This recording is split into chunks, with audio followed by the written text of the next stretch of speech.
Ted, can you hear me, Ted? Yes. All right. All right, welcome everyone to the 1916 Committee Lecture Series. First of all, Happy New Year. Happy New Year. Second of all, we want to explain the disarray in the room. It never looks like this. However, you can see behind the curtain, there is a wizard who will be doing magic.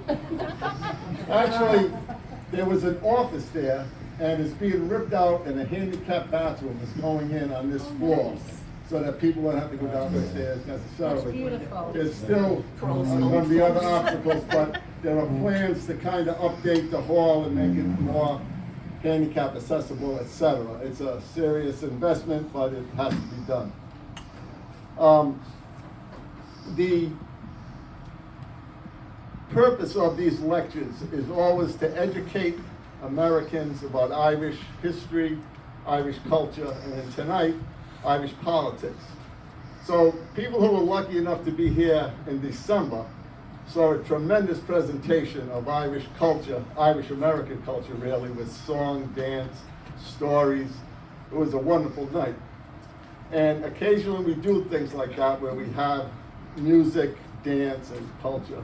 Tonight we're doing something very different in terms of we're concentrating on the political situation in Ireland.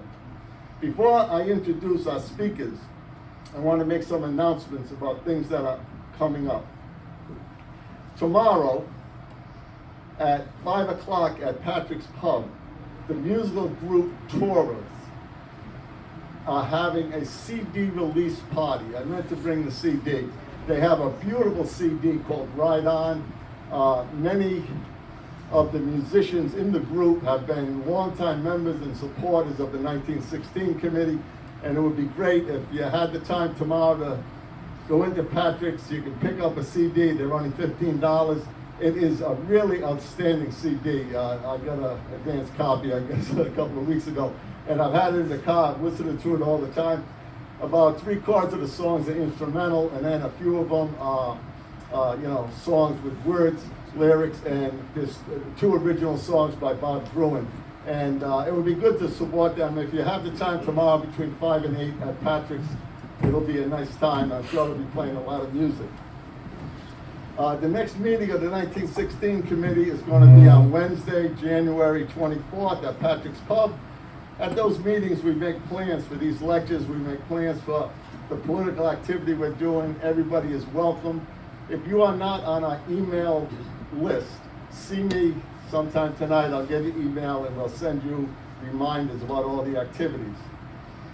On Saturday night, the 27th, at Patrick's Pub, there is going to be a tribute to Shane McGowan of the Pogues, who recently died in Ireland.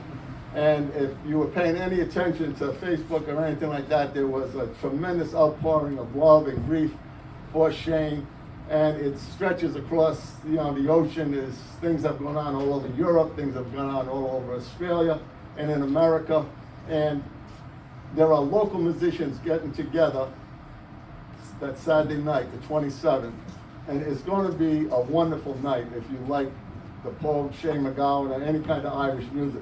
There are some top-notch musicians coming down from Boston, Rhode Island, and it's highly recommended that you try to make it there. It's really not a 1916 committee activity, but we support it wholeheartedly, and George Doyle has been instrumental in putting it together, pulling the musicians together. So it'll be a fairy tale kind of night, I guess we could say.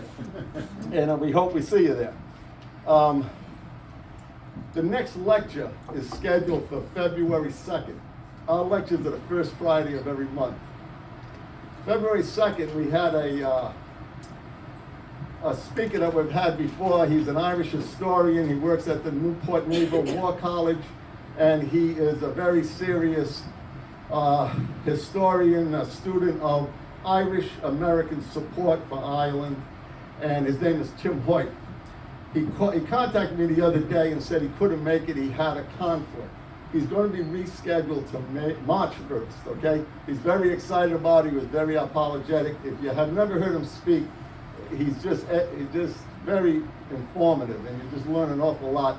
The topic is going to be Irish American support for the Irish Revolution 1916. And there's a lot of Rhode Island information that support that existed back then. However, we're not going to go empty on February 2nd. We're going to support an activity that's going on here at the Gaelic Club that actually has been going on for a good number of years. It was interrupted by COVID. So that was how many years ago now? 3 years ago? Anyway, so it's been suspended. But what it is, and I'm going to read from the newsletter, the Gaelic Club newsletter, the Rhode Island Gaelic Club, St. Bridget's Day, February 2nd, 6 p.m. The Rhode Island Irish Gaelic Club was early on the scene in celebrating St. Bridget's Day, a February 1st Irish Saints feast day on the Friday closest to the beginning of February, during the years before the pandemic. So this was an activity that went on here for many years before COVID hit. Music, poetry, fun, raffles, tributes, and toasts to Irish heritage were on the agenda. Wishes were whittled down and tied to the club's own coulis tree, a feature often found near holy wells in Ireland. In 2021, legislation was submitted in Ireland to add recognition of Bridget, the patron saint of dairy and beer, to the nation's formal calendar of bank holidays. And she joined her mentor, St. Patrick's, for her first holiday in 2023. So it's only a year old. Another day to celebrate the wearing of the green, or in Bridget's case, the color white. This year, the club will return to its traditional St. Bridget's Day celebration for the first time since 2020. In addition to the usual fabulous open pub and delicious menu, the club's Bridget celebration in the pub will offer 2 guest artists, Sheila Falls, fiddler, music in the pub, Laura Travers, upstairs hall, visual artist, and Bridget Crosses. In other words, Laura Travers is going to set up tables here and people can actually make the crosses. So that's a group activity. It'll be a lot of fun. There are going to be door prizes, raffles, trivia, crowning of the first Rhode Island Gaelic Club, Bridget 24. Think of our own Rose of Chile. Think about entering that one. The 1916 committee lecture is scheduled for upstairs. We're going to bypass that to just concentrate and put all our efforts into the celebrating of what the club is doing. And a fabulous pub menu, okay? So that's important that we celebrate and partner up with the Gaelic Club, and we've been doing that. We had a fundraiser for the Gaelic Club back in December, very successful. So that's just a few things to keep in mind. And again, Tim Hoyt will be here on March 1st.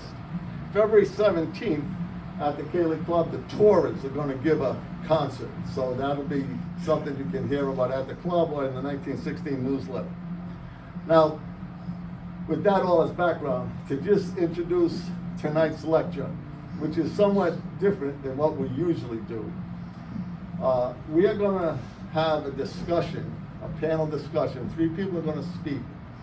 And the reason why we're doing this is that if you've been paying any attention at all to what's going on in Ireland, there is a certain amount of momentum for what's called a border poll or a referendum for a united Ireland. Nobody is saying it's going to happen next week or even next year, but the momentum is heading in that direction. You can see behind us where our loyalties lie in supporting the hunger strikers who gave their lives in a struggle for a united Ireland.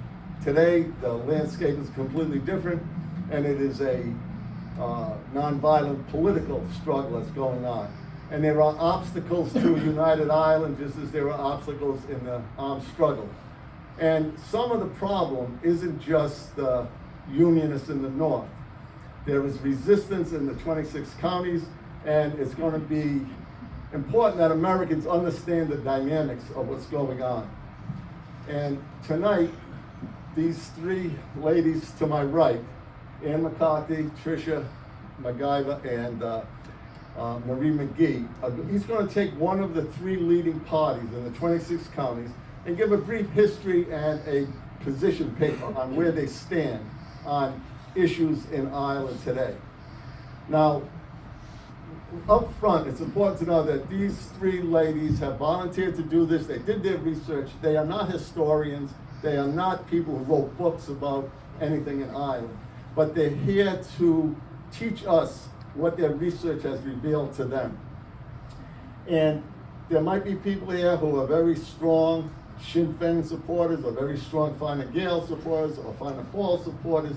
But it's important to remember, just like in this country, the politics on black and white. If I came up here tonight and tried to give you a history of the Republican Party, I mean, there'd be all sorts of people objecting to a lot of things that I said. If you go into Barnes & Noble tomorrow, you'll see current events. There'll be 10 books saying Donald Trump was the greatest president ever, and then the next 10 say he was the worst president ever. So this controversy among political parties exists in Ireland too. So tonight, it's an effort to show a little clarity about what is going on and how these parties might help or hinder the movement for a united Ireland, which is the, bedrock of the 1916 committee's mission, so to speak. So, without any further ado, the ladies will come up one at a time and do their particular political party. At the end of the three presentations, there'll be a question and answer session, and we'll do the best we can to answer the questions, or they will do the best we can. We're going to start off with Marie McGee, and the party is Fine Gael.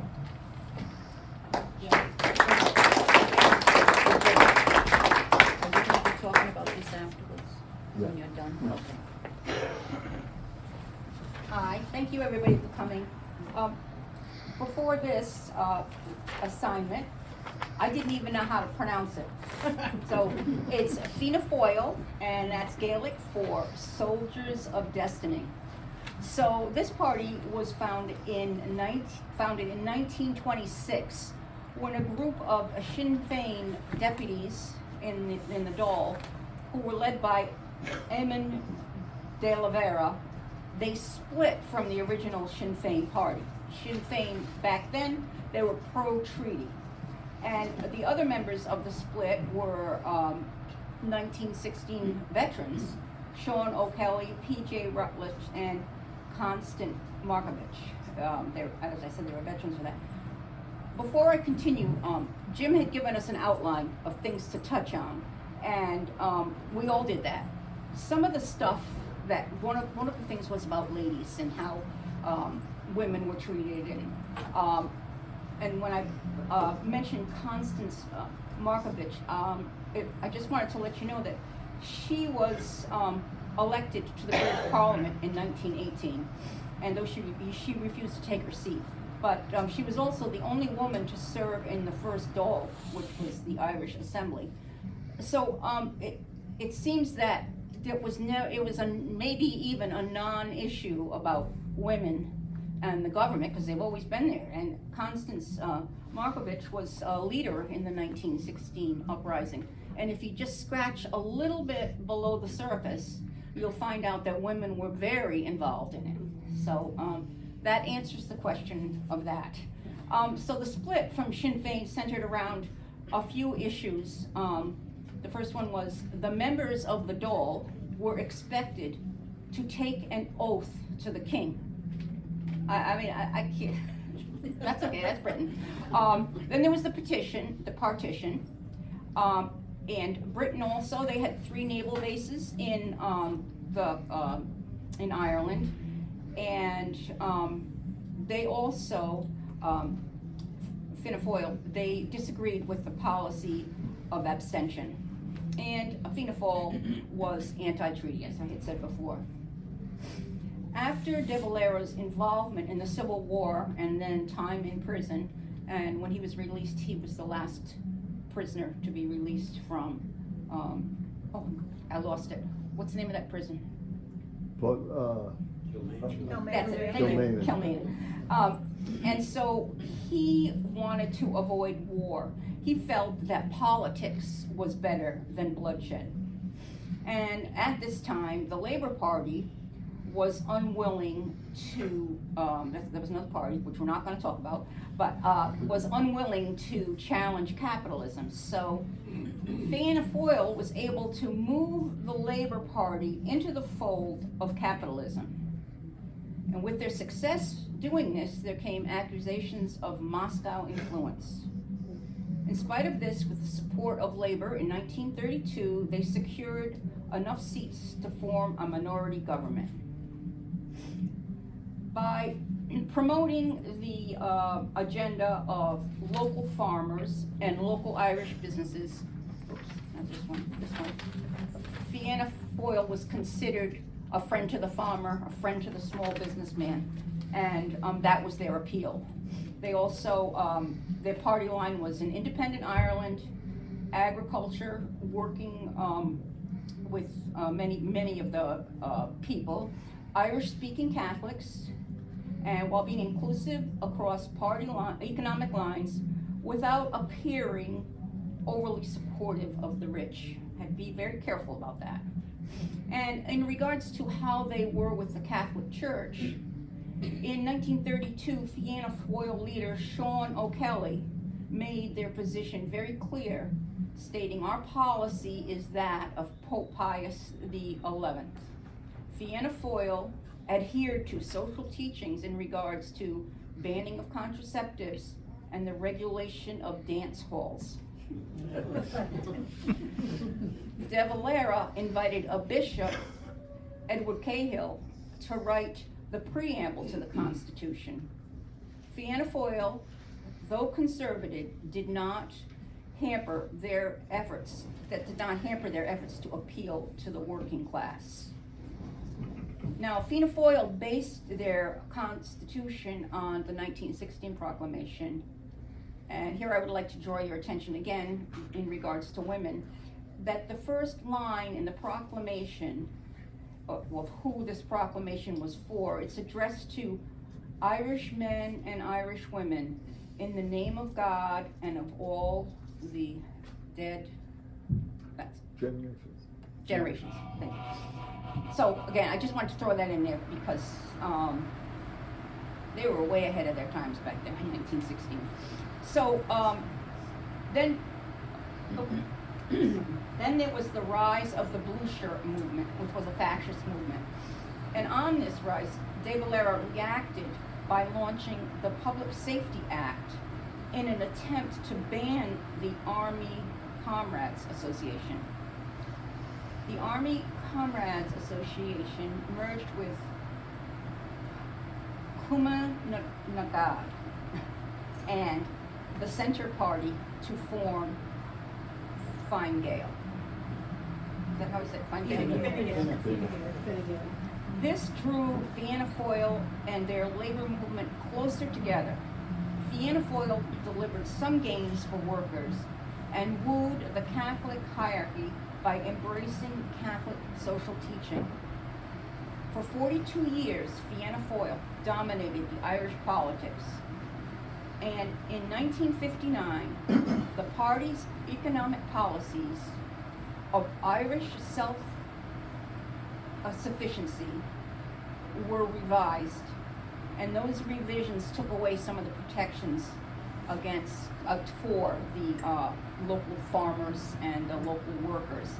And they were encouraging foreign investment, which was completely opposite of what they started out as. And this was accelerated with Ireland joining the European Economic Community. Then modern issues, such as the violence in Northern Ireland, forced a reevaluation of the party's traditional support of Irish unification. So, since then, I have something else here, it was more of a lip service with how they felt about the unification. They're just, feeling the temperature of the population and throwing something out there. The party's traditional support of Irish unification, the moral agenda, legalization of divorce, abortion, contraceptive, these issues plagued the party and provoked some Fianna Fáil members to leave and form a new party the Progressive Democrats. In the 1990s, led by Bertie Ahern, the Fianna Fáil party played a major role in brokering peace in the Good Friday Agreement. This is a quote of from Billy Kelleher. He's Fine Gael minister, and he said, he just said this last month in December. The 1998 Good Friday Agreement provided the peaceful democratic framework to end partition on this island. No one specifically, especially our party, should be afraid of fulfilling the legitimate aspirations now enshrined in this agreement.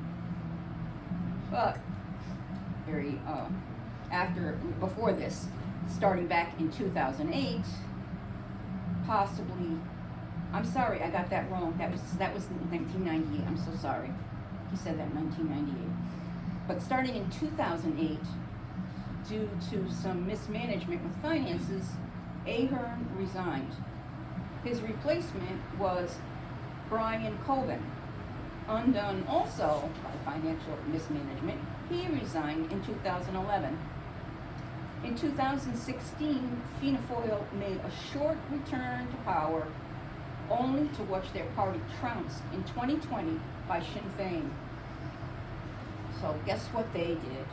They got together with Fine Gael and they formed their first ever coalition government, which also included the Green Party.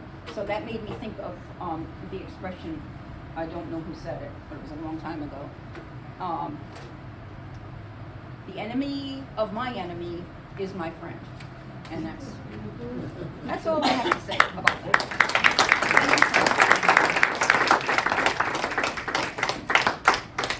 Now of Ann Carter.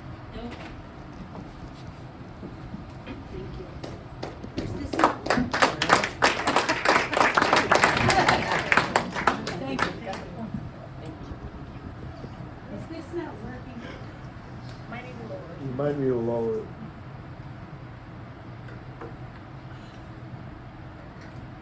I don't want to break it. No, turn that. Here's one. Somebody fix it, please. Textbook. Oh, that part. Yeah. Oh, thank you. Yeah, now it's- Gee, thanks. Okay, good evening, everybody, and thank you for coming. The first thing I want to do is repeat what Marie said. I'm not a historian, and I also would like to apologize to the Irish speakers in the audience, because I'm sure I'm going to gaff up some of the pronunciations, but at any rate. And but I do enjoy history. So therefore, I'm beginning with the Easter Rising of 1916, which began on April 24th and lasted 6 days. At that point, a majority of the population was not supportive, but gradually they began to move toward the concept of a fully united, fully independent Ireland. And one other aspect of this was the British wanted to impose conscription, which did not appeal to the population. Keeping in mind, the Brits were in the middle of World War I, and they needed some more bodies. So, at any rate, hostilities dragged on until the War of Independence began in 1919. This was fought between the Irish Republican Army and British forces. In July, or rather on July 11th, 1921, a ceasefire began. And these talks led to a signing of the Anglo-Irish Treaty. And this was passed by a very slim margin in the Dáil. And in 1922, as I said, the Civil War began, and it was basically a disagreement between the pro-treaty and anti-treaty factions in the country. But it ended in 1923, and it was a defeat for the anti-treaty side. Now, Dermot, my apologies. Kumana, what is it? Kumana, was born out of the pro-treaty side in the Civil War. And it had been the party of the government from the creation of the Free State in 1922 until the 1932 general election, when it lost to Fianna Fáil. In 1933, a merger was formed with Fine Gael, the National Centre Party, and the National Guard. And this eventually became Fine Gael. The latter group, the National Guard, was known as the Army Comrades Association. Excuse me. It was made up of pro-treaty Irish Army soldiers. Now, early in 1933, Ian O'Duffy took over the ACA, the Army Comrades Association, who became known as the Blue Shirts. He began to instill elements of European fascism.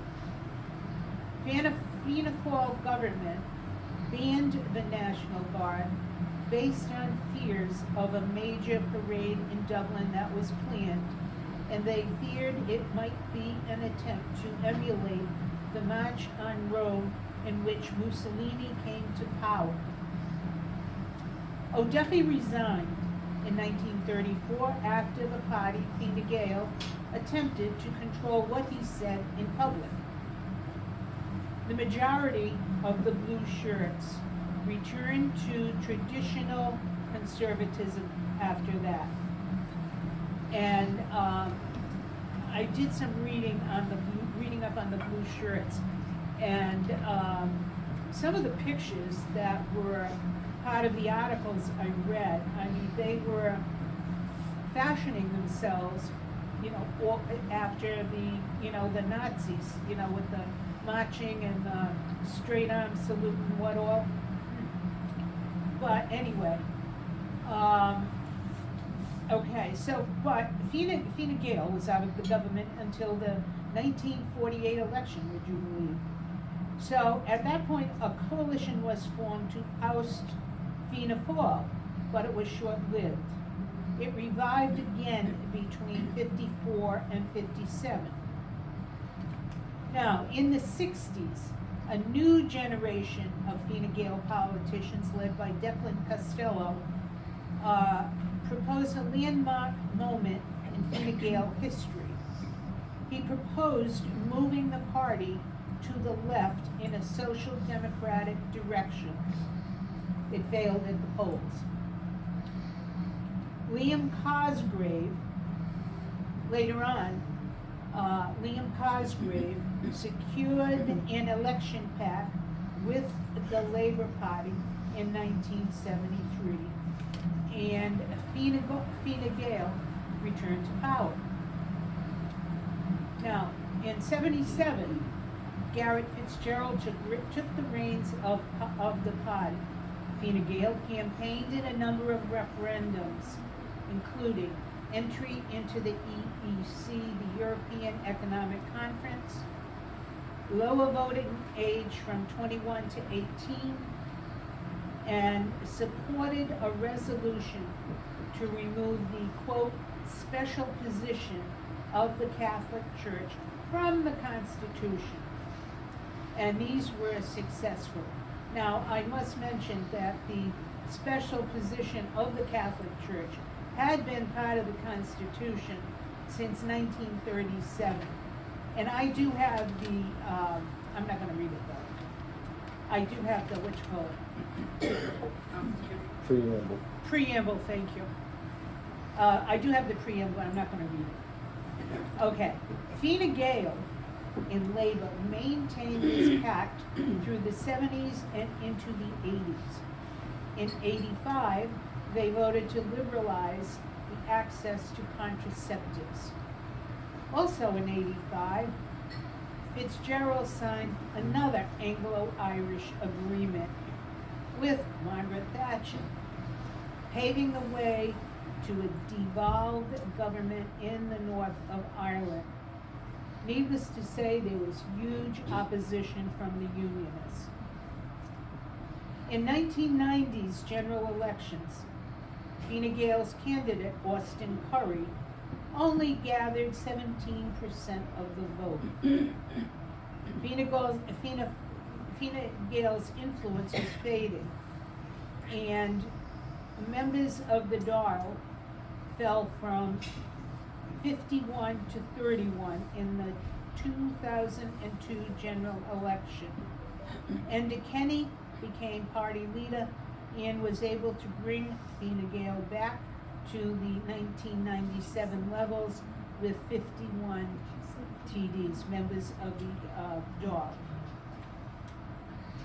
In the collapse of the Celtic Tiger resulted in post-2008 Irish economic turndown and political upheaval. Let me tell you about the Celtic Tiger. It was a crazy time for the economy. People were buying houses and putting down zero. And my source is a banker from over there. And they were taking out these phenomenal mortgages, but they had nothing down. And it's like gradually, things became due, and they didn't have the wherewithal to pay the bill, pay the mortgage. But I myself was able to take advantage of a nice little policy they had in effect, which was tax-free investments for non-Irish citizens. So again, I was able to throw a little money into Ireland, and I got a tax-free return, which I loved. But my account said stop. So anyway,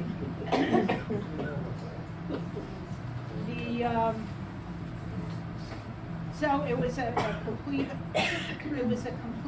mess, economic mess. So in 2011, Fianna Fáil collapsed at the polls. Fine Gael and Labour had the best results ever. And then in 2011, Fine Gael became the largest party in the Dáil. Now, the Fine Gael Labour government held a referendum on legalization of gay marriage. It passed. Enda Kenny resigned as party leader. Leo Varadkar, is that right? Yeah. Varadkar. Close enough. Yeah, you know what I'm talking about. Became party leader in 2017. He was an openly gay head of government. Interesting thing about him, he was the first minority individual elected to party leader. He was the son of an Irish woman and an Indian doctor. And that's how his name got into the mix. It was basically the name of his Indian father. And talk about minority group. So, but he himself is a doctor.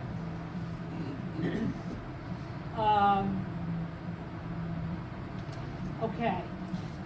Now, and he does have the distinction of being one of, if not the only, openly gay head of a government. In 2018, Fine Gael government held a successful referendum to remove the provision in the Constitution which forbids abortion. In the 2020 election, Fine Gael and Fianna Fáil entered into a coalition also with the Green Party.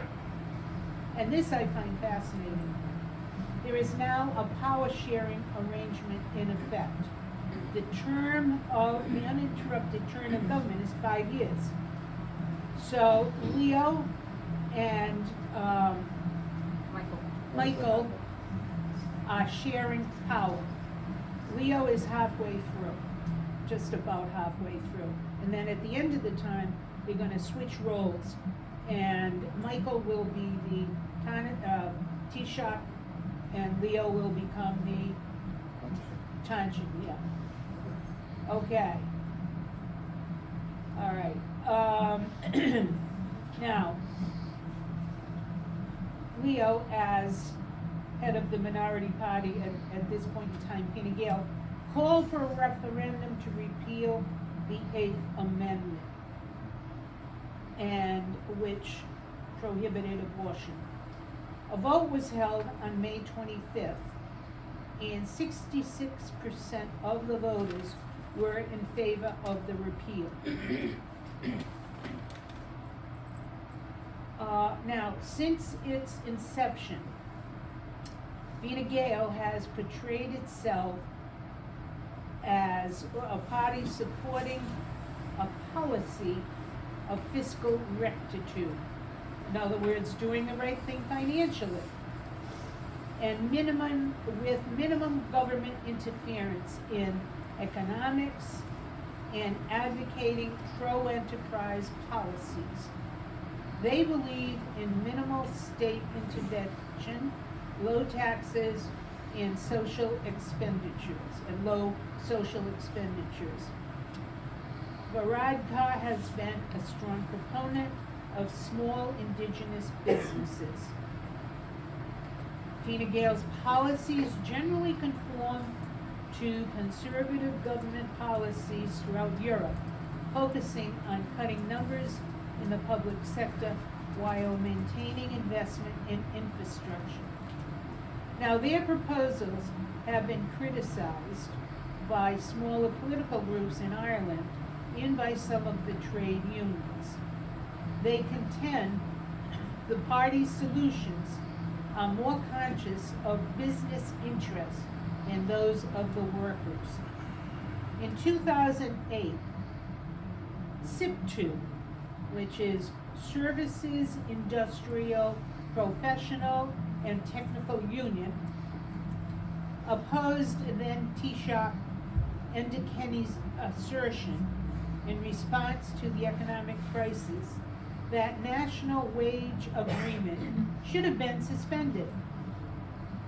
Now, his comments had general support, and the party rose in the polls. Amongst them, the Fine Gael published proposals for political and constitutional reforms. Phil Hogan suggested creating a country with smaller, more dynamic, more responsive political system. Reduce the Dáil by 20 members, changing the way the Dáil works, and abolishing the Irish Senate. Abolishing the Senate was a non-starter. The measure was defeated by 51 to 49%. Now, in terms of health policies, Fine Gael has wanted Ireland to break with a system of private health insurance, public medical cards, and 2 tiers of a health system. The campaign and website, they started their campaign in 2009.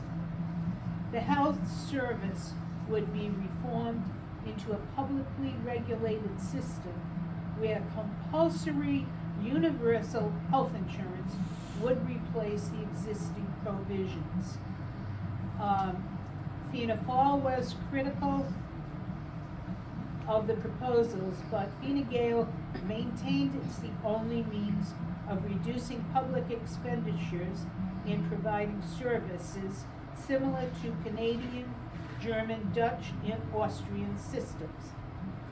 Sláintecare was introduced. It's a cross-party plan to reform the healthcare system. Now, Fine Gael called under Kenny. Fine Gael called on the states to end neutrality and sign up for the European defense structure.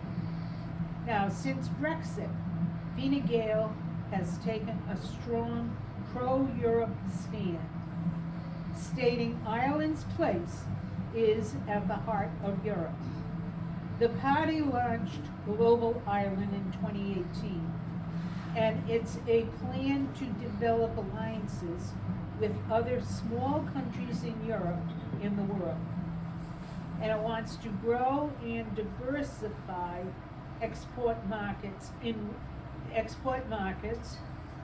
investments, and tourism as Brexit takes hold. Now, Fine Gael is much more a proponent of economic liberalism. It describes itself as a party of the progressive center. Now, something I read recently. Former Taoiseach Bernie Ahern said, Fine Gael and Fianna Fáil could merge in the years ahead because there is now little difference between them in terms of policy, but he wouldn't vote for it. And that's it, that's all, and thank you very much for your patience.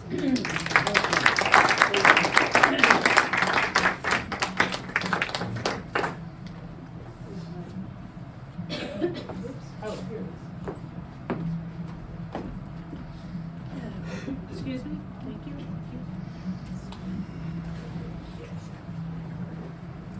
So, we've saved the best for last, but I don't mean me. I have the pleasure of talking about Sinn Fein. So, modern Irish Republicans trace their origins back to the movement of the United Irishmen of the 1970s. And the name Sinn Fein first emerged in the 1900s and is a Gaelic phrase meaning we ourselves. It is an assertion of Irish national sovereignty and self-determination.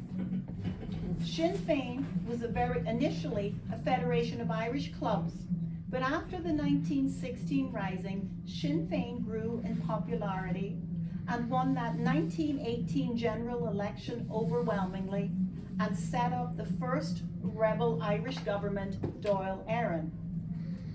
Now, as we've already heard here, just for clarity, this original Sinn Fein was the origins of Fianna Fáil and Fine Gael. So in 1921, when the treaty was signed with Britain, this led to partition in Ireland, and the party split into a pro-treaty faction, which became the origins of Fine Gael, while the anti-treaty faction, led by De Valera, later evolved into Fianna Fáil. Sinn Fein itself continued to exist, but in a severely diminished capacity. Now, since this time, again, as we've heard, Fianna Fáil and Fine Gael have alternated power for almost a century, and they both have gradually assumed a centre-right position, with very little policy differences, and their support really has been governed more by deep-seated tradition and loyalties as opposed to an actual political viewpoint. Sinn Fein, on the other hand, has maintained its ideology. And Sinn Fein seeks to establish a new Ireland based on equality for all and the principles set out in the 1916 proclamation, and is still very closely aligned with the beliefs of Wolfe Tone, Pearse and Conley. And the modern day party, led by Mary Lou MacDonald, is now the largest party in Ireland, both north and south, and has evolved into a dynamic, innovative, modern party with a vision of the future of Ireland based on their long-held principles of equality for all, fostering an open, rights-based society with an emphasis on politics that work for all and not just a few. And they still have that core objective of Irish unification. But the road to their success has not been easy. At the onset of the conflict in the north, Sinn Fein re-emerged and was at the forefront of national resistance in the 6 counties, as the people saw their peaceful demands for civil rights met with extreme state violence. They were the leading advocate for British withdrawal, and they campaigned on the streets throughout the 70s. And even though Sinn Fein was a registered political party in Ireland, the party was subject to expulsion orders and broadcasting bans in both the UK and Ireland. Sinn Fein was a banned organisation in the north from 1956 through to 1974. And the Broadcasting Act in 1981 meant that no direct statements from Sinn Fein could be broadcast, and Sinn Fein representatives couldn't speak on air. And this lasted all the way through till 1994. And it was a very powerful tool for suppressing freedom of speech, particularly since it applied to these elected representatives. And Sinn Fein members were also targeted by British state-sponsored murder gangs. A British agent murdered Sinn Fein councillor Eddie Fullerton in 1991. And in post-conflict investigations, we have learned that confidential information on Sinn Fein members was passed to loyalist murder gangs from the RUC so that they could be assassinated. And the police force was frequently made aware of credible threats to the lives of these Sinn Fein members, but they did nothing and never warned them of the threats. The attempts to suppress this party were unsuccessful. And it was in the 1980s that the challenge of Sinn Fein as a serious political force became recognized. And with the agonizing sacrifices of the 1980 and 81 hunger strikes, there was widespread support throughout Ireland for these political prisoners. And the eyes of the world became focused on the terrible British injustices. Now, with the election of Bobby Sands to the British Parliament, and the election of Kieran Doherty and Paddy Agnew, who were political prisoners, to the Irish Parliament, the myth that Irish republicanism had no mandate could no longer be substantiated.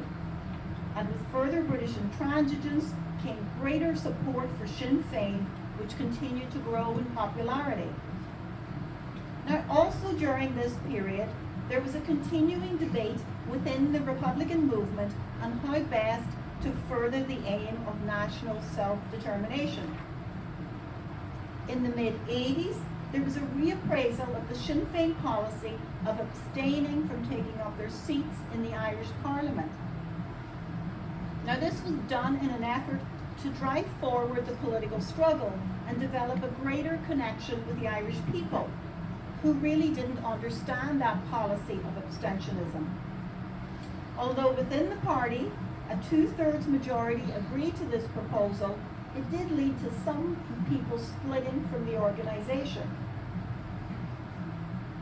On the basis of providing an alternative roadmap to Irish unity, Sinn Féin sought to seek dialogue with a wide spectrum of its opponents, and secret talks began. Excuse me. Gerry Adams had been voted president of Sinn Féin in 1983, and under his leadership, peace talks began and continued, eventually leading to the IRA ceasefire and the Good Friday Agreement. And so as Sinn Féin continued to drive this peace process, its participation in the process again boosted its support, and it very quickly became the leading voice for Irish nationalism, leading the call for reunification. Then in 2016, Brexit happened. The majority of people in the north of Ireland had voted against Brexit, but their democratic wishes were ignored, and the north was dragged out of the European Union along with Britain. And Sinn Féin opposed Brexit because it threatened the Good Friday Agreement, as it planned to reintroduce a hard border once more between the North and the South. However, Brexit also has been a catalyst when it comes to Irish unity. There were clear economic benefits to the North continuing to participate in the EU single market for trade, alongside with the Irish Republic. And even some of those from Unionist backgrounds could start to see advantages in a united Ireland and the option to remain part of the EU.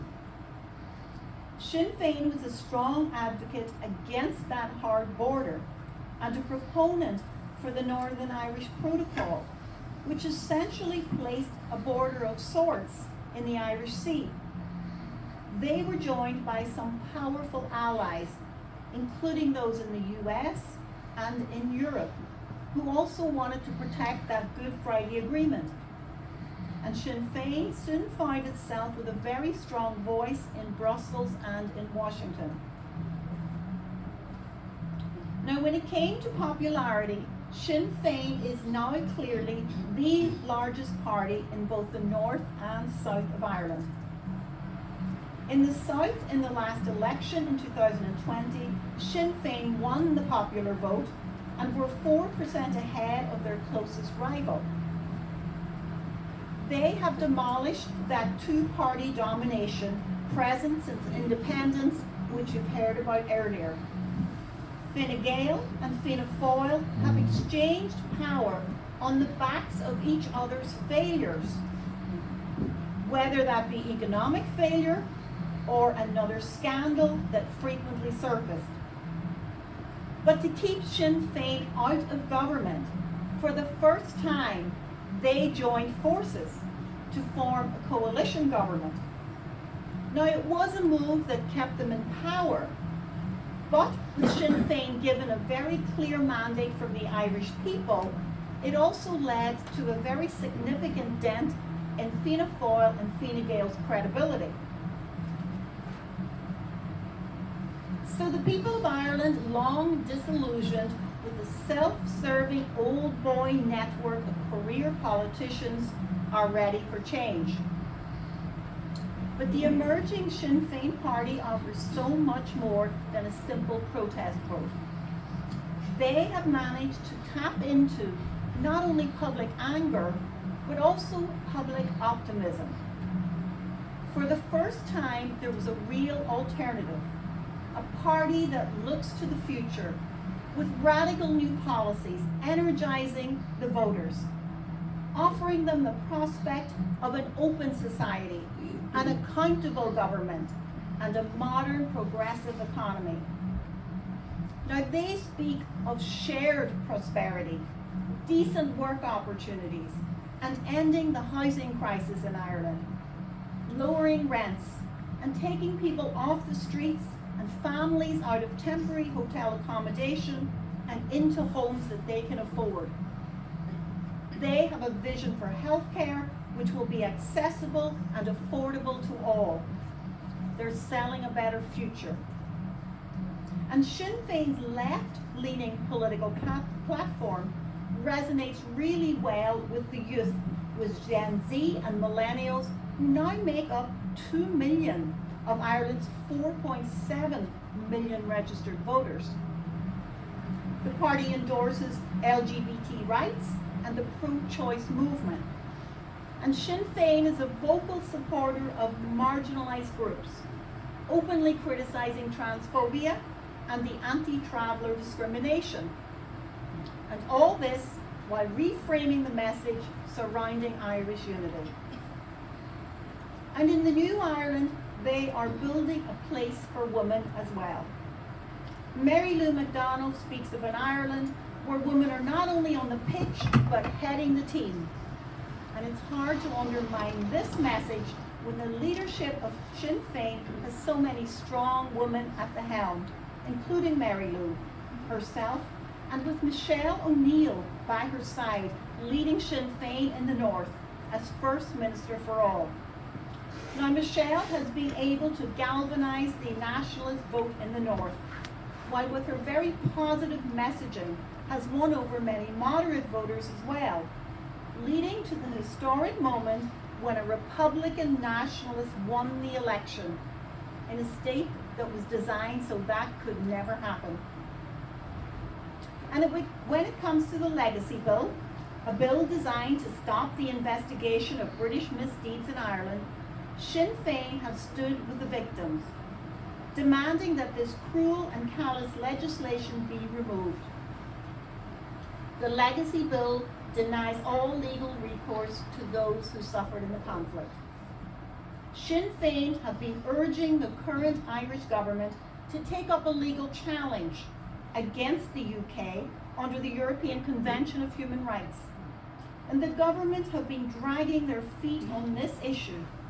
But fortunately, just in the last 2 weeks, they have finally acted and initiated a case.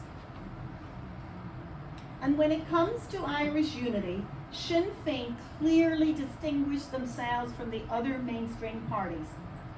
Reunification has always been a core objective for Sinn Fein. The Good Friday Agreement outlines the mechanism by which this could happen, and it would involve a referendum north and south. Brexit, social and demographic changes in the north, coupled with the Sinn Fein electoral successes, have really increased the discourse on this subject.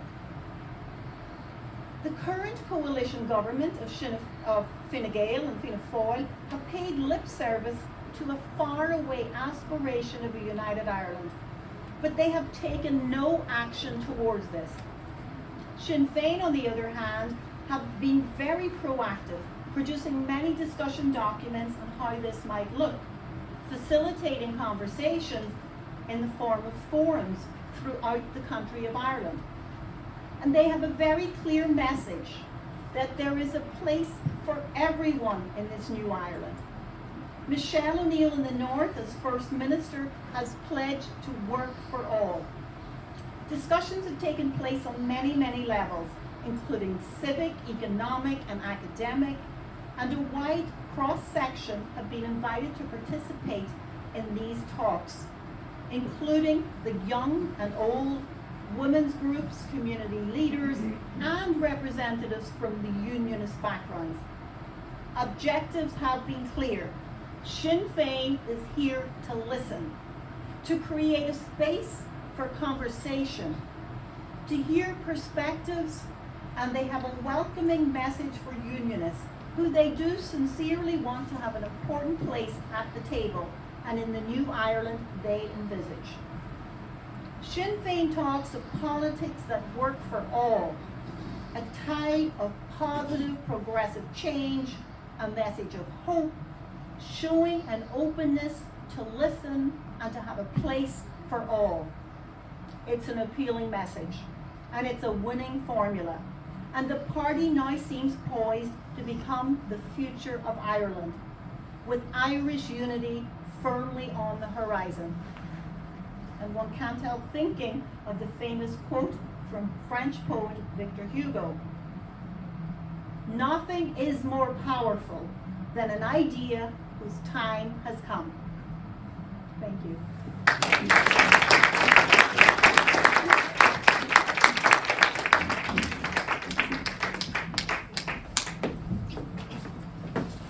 Okay, thank you very much. And I'd just like to say, you have to appreciate what the ladies did. It's a deep dive they had to take into some rather complicated political stuff.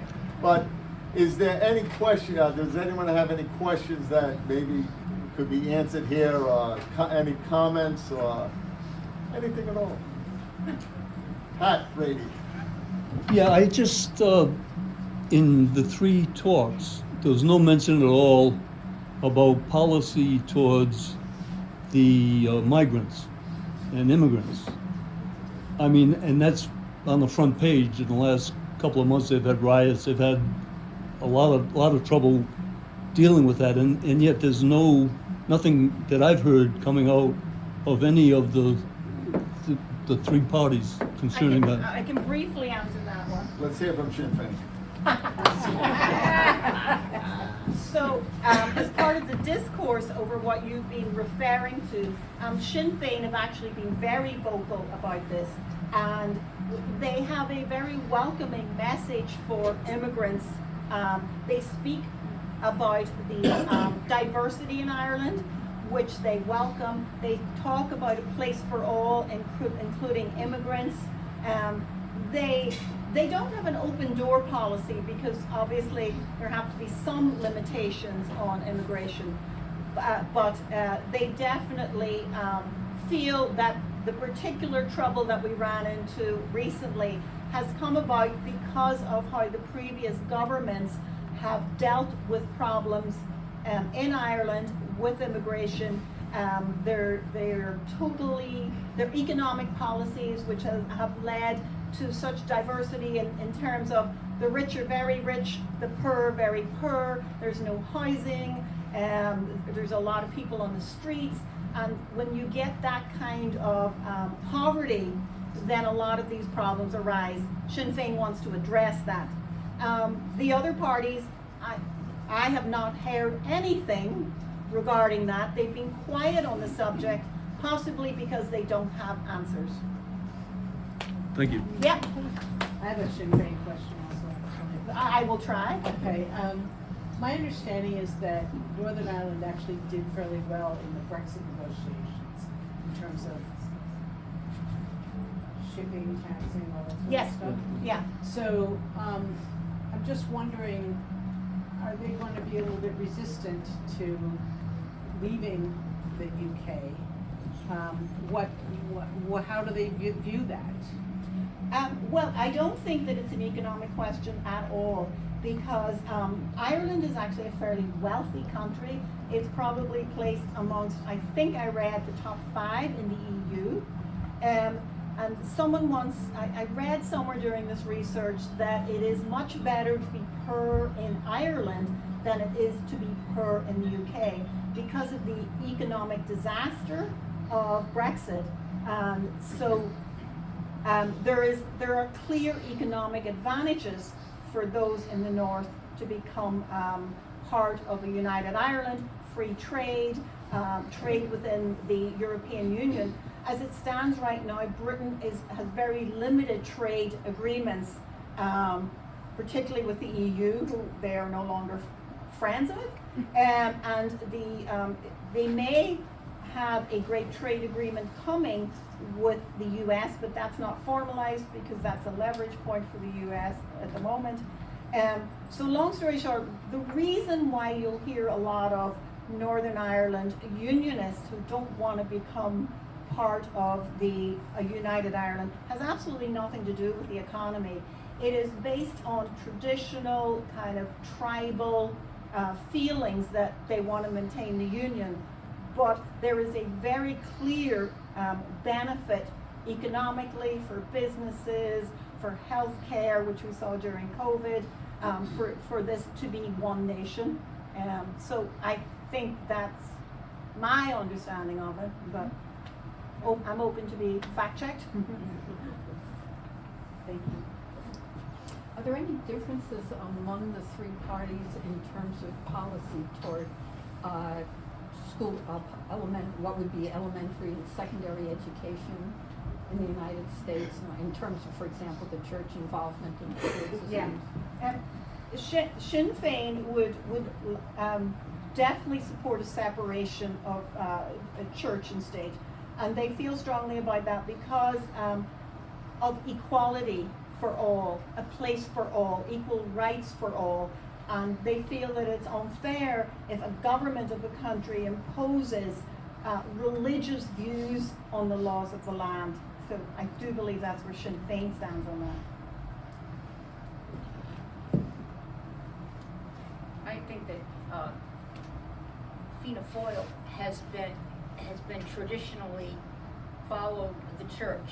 They've been behind the church and gotten their support from it. It's very, very hard for them when the things were coming up and people were voting for things that Fianna Fáil has always, supported. And so I think, what little knowledge I know, believe me, I mean, I've read a lot of stuff, and a lot of stuff stayed, and a lot of stuff went. But what I came away with was they don't like all this change. They didn't know what to do, so they called up their enemy, who now they're best buddies with, because they agreed on disagreeing about Sinn Fein. And see, the people are supporting Sinn Fein. They don't have anything to offer the people anymore. They can't answer to the young people and say, okay, we're gonna help you get a home, or we're gonna help you with, they're not doing it. And now they've got together, and the both of them together aren't doing it. So, this is all, I know very little, but I did pick that up. They're traditionalists. They want the Catholic Church to tell them what to do. And Fianna Fáil had a very difficult time when it came to the referendums on the divorce and on abortion, because at the end of the day, they left it up to the individual. They couldn't formulate a policy on it, and eventually their leaders endorsed pro-choice at the end of the day, but the party was very mixed on that. But the voice of the people in the modern world was that they wanted pro-choice. That's what the Irish people wanted.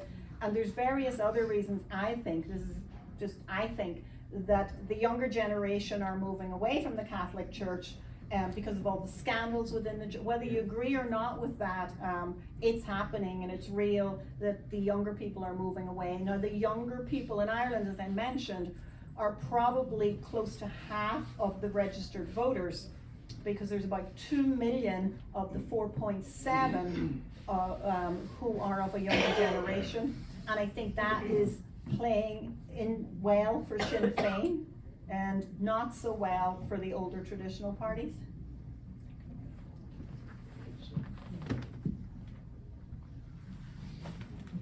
I have one more comment on that.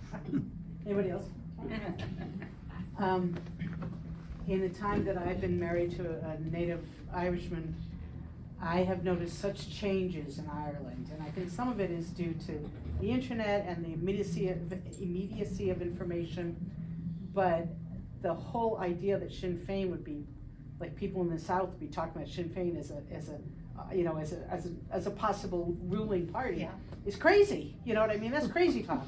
So it's interesting how much change has happened in such a short time, really 30 years. And you have to remember that Sinn Fein had a policy of abstentionism from the Dáil, the Irish government as well, but they changed that policy, I'm going to forget what year, but in the 80s. And they did that for that very reason, that they didn't have a good connection with the Irish, Southern Irish population.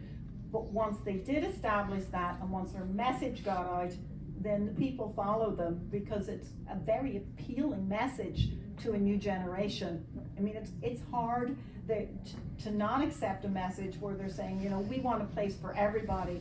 We all want you to have a share in the wealth of Ireland. We want to have a system where everybody has a shot at getting a decent job, that everybody has a shot of, like, buying their own home. That's impossible right now, but it's not, there is wealth in Ireland.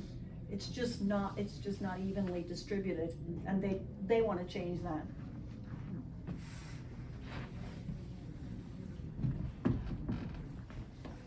We good? There ends the political broadcast in support of Sinn Fein. You know, thank you very much again. It is not easy what they did, you know. It's not easy for anybody to come up here and do this, but I would like to make a certain observation, and it has to do with the concept of a united Ireland. Now, the two parties that have been in power have always given lip service to a united Ireland, and that's all it was lip service, and Sinn Fein obviously spoke with more than that. But it's not just the internet and stuff like that that has changed the dynamics. There was a revolution in Ireland, okay, starting in 1968, non-violent, it turned violent, and it was a revolution to overthrow a colonization of a country. And that sparked so much in Ireland and throughout the world, really.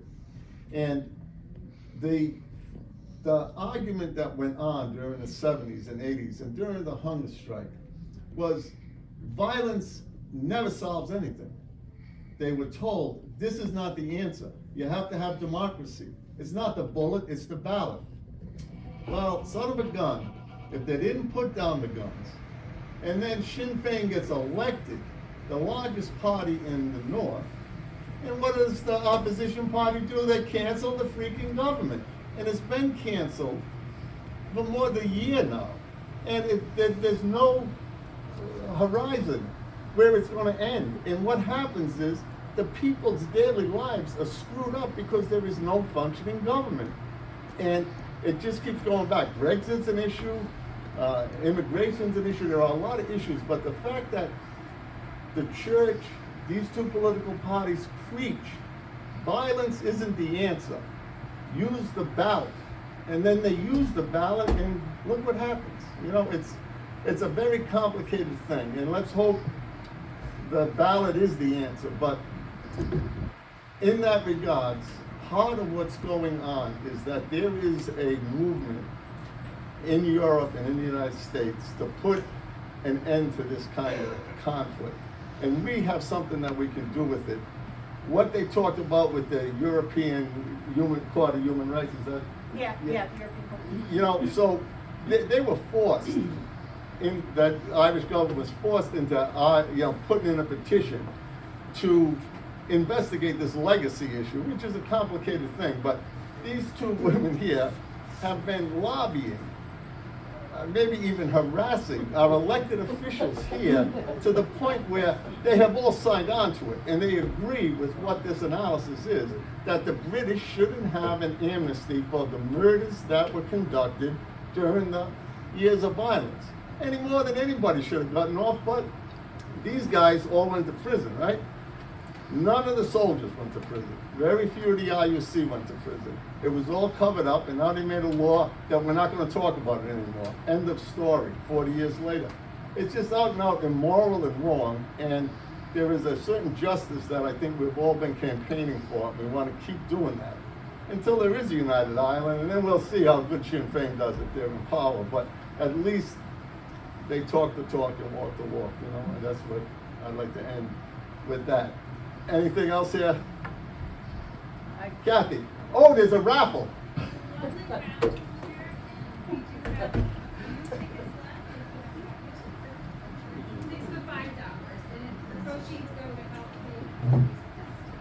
Okay, and thank everybody for coming out. It's a cold night. We're going to be back here February 1st. There's going to be the tourists tomorrow at Patrick's. There's going to be a Shane McGowan tribute at Patrick's on the 27th. We'll be back here March 1st with another lecture. And it's also going to be an interesting lecture of how historically Irish Americans have supported the revolution in Ireland. So with that, I hope we see you all in February and March, and then we'll be marching down Smith Street before you know it. You didn't push this enough. Okay, This is the Marie, front why don't page. you push that a little But bit? this is the front page of an Irish paper, I think. Anderson Town News. North Belfast News. And it says Irish American support is pivotal. Now that's the letter writing and emails and, you know, going to visit Lobbying. them. And, I mean, we've done a lot of stuff where they see us and they run the other way. And that's good. But it's very important. If you can pick up the phone or send an email to, what's his name there? I can stop Magazine. beside you because, I mean, what we want to say to people in this room who feel likewise is that, and I remember when our Sinn Féin representative stood here, he said, there's power in this room. And, you know, I would love to empower every one of you. You may have aspirations about how you want to see Ireland develop and happen. And the point is, you're all players in it. You have power. What you do matters. And if you can join up and sign a letter of protest or a letter encouraging your representative to make some changes, to put pressure on the British, you are making a difference. And that's very empowering for all of us in here, that we actually can make change, we can affect change. And I just think that's like a message of hope that we can actually do something. If you get on the email list with Jim, also that Michael Cummings, who's he, American Brexit? Yeah. And then there's Martin Galvin from AOH, and you get on their mailing lists, and they are they'll send a letter out. All you gotta do is put your name on it, and yeah. sign it, and get the letters from them. And that's what I do. I have some letterhead for 1916, some letterhead from the Ladies Hibernians, and then no letterhead, just my name. But it's really, and in the offices of the congressmen and everybody, and I'm saying this because I worked there for a couple of years, they have somebody, and their one job is to keep track on the computer. How many letters did we get this week about Brexit? How many phone calls did we get? How many were pro? How many were against? It's very, very important. So that's my pitch. All right, again, thank you for coming. We'll see you next time, whenever that might be.